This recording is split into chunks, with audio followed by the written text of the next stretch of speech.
This is Akashvani, the news read by Indu Chukku. Prime Minister Narendra Modi will engage with students in the new 8-episode format of Pariksha Pe Charcha scheduled to be held on the 10th of this month at Bharat Mandapam in New Delhi. In a statement, the Education Ministry said that under the new format of the program, renowned personalities from diverse fields will interact with students and share their experiences and knowledge. The ministry informed that in this program, 36 students from each state and union territory have been selected from various schools. The program will be telecast live on Doordarshan, Swayam Prabha, the PMO YouTube channel, and the social media channels of the Education and Information and Broadcasting Ministries. This year, the ministry received over 3.5 crore participants from students, teachers, and parents. BJP is poised to form government in Delhi after 27 years. It has unseated Aam Aadmi Party from power in the national capital.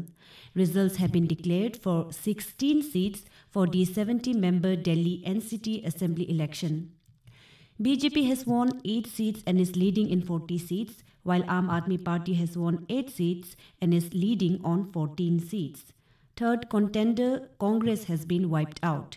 In by-election for Milkipur Assembly constituency in Uttar Pradesh, BJP's Chandra Bhanu Paswan is leading.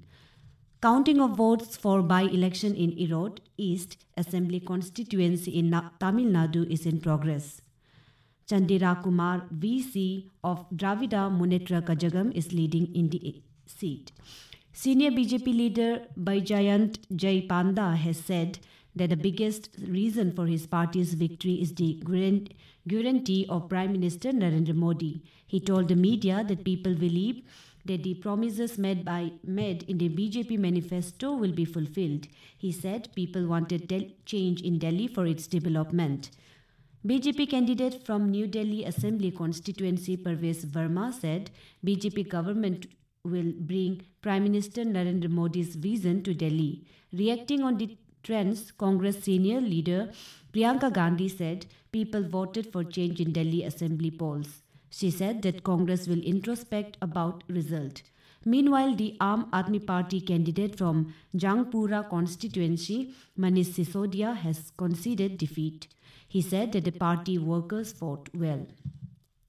Union Home Minister Amit Shah has said that the Delhi Heights have shown that the public cannot be misled by repeated false promises. Reacting to the Delhi Assembly poll results, Mr. Shah said that the public has responded to the dirty Yamuna, dirty drinking water, broken roads, overflowing sewers and liquor shops open in every street with their votes. He congratulated all the workers of BJP on the party's grand victory in Delhi. Defence Minister Rajnath Singh said that the BJP's landslide victory in the Delhi Assembly elections is a victory of faith in the leadership of Prime Minister Narendra Modi and the policies of BJP.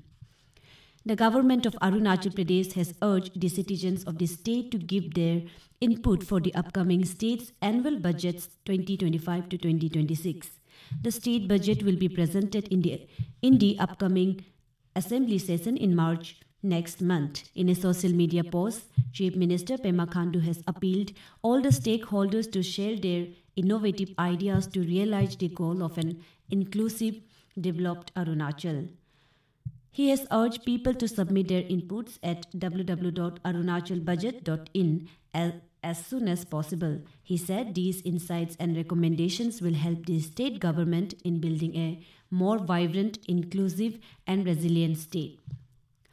In Bangladesh, at least 14 people, almost all belonging to the mobs out to vandalize and destroy any and of all signs of the Awami League, were injured as they came under attack in Gazipur on Friday night. Awami League cadres ambushed the mob's attempt to vandalize the residence of former Liberation War Affairs Minister Mojamel Haq. Later, army personnel arrived at the scene, rescued the injured and sent them to the emergency treatment at the hospital. This is the first time in the last 3 days the mob got resistance from the local people and cadres of Sheikh Hasina's party. The United States Bureau of Labor Statistics under the Department of Labor yesterday reported that the unemployment rate edged down to 4% in January, lowest since May 2024. That's all in this news bulletin. Namaskar.